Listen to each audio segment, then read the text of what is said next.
Kalau kita bagi hukum berjualan itu ada 5. Kadang berjualan bisa menjadi wajib, kadang juga berjualan bisa menjadi sunnah, kadangkala juga berjualan bisa menjadi mubah, kadangkala bisa menjadi makruh, dan kadangkala bisa menjadi haram.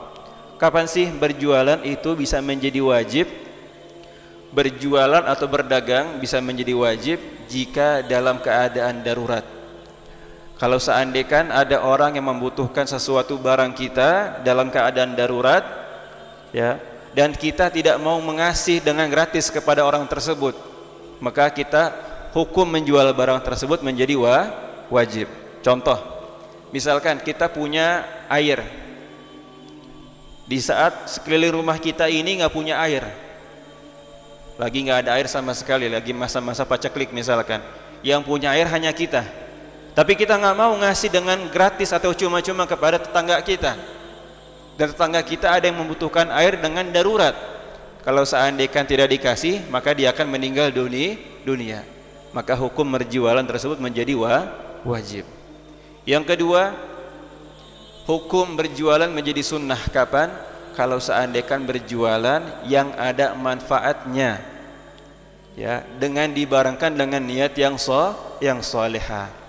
Misalkan dia berjualan barang yang ada manfaatnya, misalkan dia berjualan tasbih, ya, berjualan tasbih, atau misalkan dia berjualan madu, yang jelas ada manfaatnya, dengan niat yang baik, dengan diiringi dengan niat-niat yang salihah, maka berjualannya menjadi sunnah.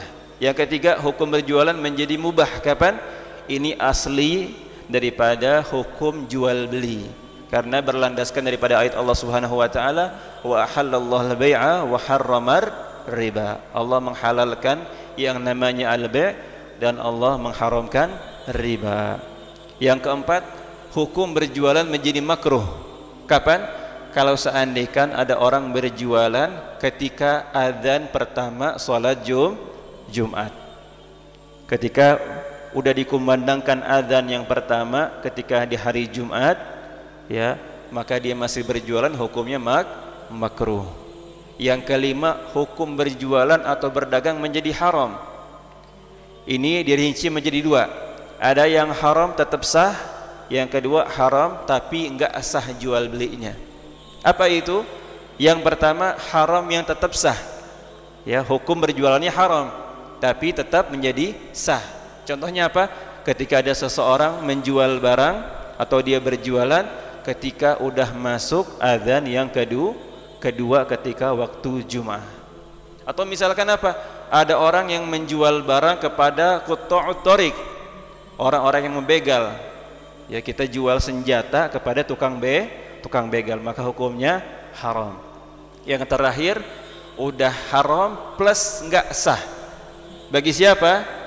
Ya, bagi orang-orang yang berjualan tapi tidak memenuhi syarat-syarat atau tidak memenuhi daripada rukun-rukunnya jual beli.